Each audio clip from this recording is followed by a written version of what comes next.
Í dag þá erum við voruð að klára þingið, loksins. Það veitir nú ekki af að við frambjóðendur getum komist almennilega í kosningabaráttuna og við hlökkum virkilega til núna næstu dagana. Við erum eftir að fara á fullt í það að fara í fyrirtækjaheimsóknir, hitta fólk á samkomum og auðvitað taka þátt í svona stjórnmálaslag við hina, bæði í sjónvarpi og opnum fundum. En við erum mjög ánægðir í dag sjálfstæðismenn að við teljum að skoðanir okkar og sjónarmið í stjórnarskrármálinu hafi komið skýrt fram og ég held að við komum í veg fyrir heilmikið slys hvað varðar stjórnarskrána. Ég var í dag á fundi með nefndinni sem hefur verið að vinna í Evrópumálum undanfarna mánuði. Ég annar af formönnum nefndarinnar, eða öll heldur var að því að hún kláraði í dag og þar lögðum við sjálfstæðismenn til að það ætti að skoða það hvort að við Íslendingar getum náð einhverju samstarfi við Alþjóðagjaldeyrissjóðinn það að ræða við Evrópusambandið hvort það væri möguleiki í ljósi þeirra aðstæðna sem eru núna hjá okkur á Íslandi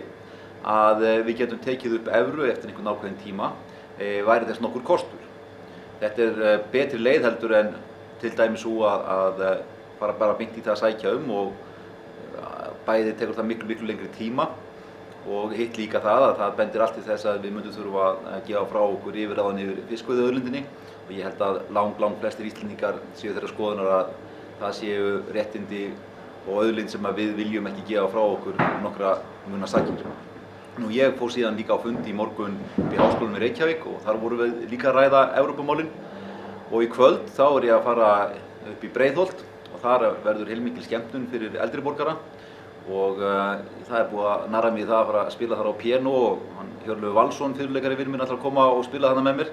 og síðan þaðan yfir í Grafarvoginn og þar líka eitthvert húllumhæ og við ætlum að verða þar, ég og Guðlaugur Þór og hann verður reyndar með mér líka í Breiðholtinu. Ólöf Nordal verður þar kynnir, þannig að það heilmikið framundan og töluvert eftir að deginum. Og síðan á morgun þá stór fundur upp í Valhöll þar sem við munum efstu menn tala og formaðurinn og fleiri og þar sem við tökum svona meira hefðbundið stjórnmálastarf og framundan eins og ég sagði áðan þá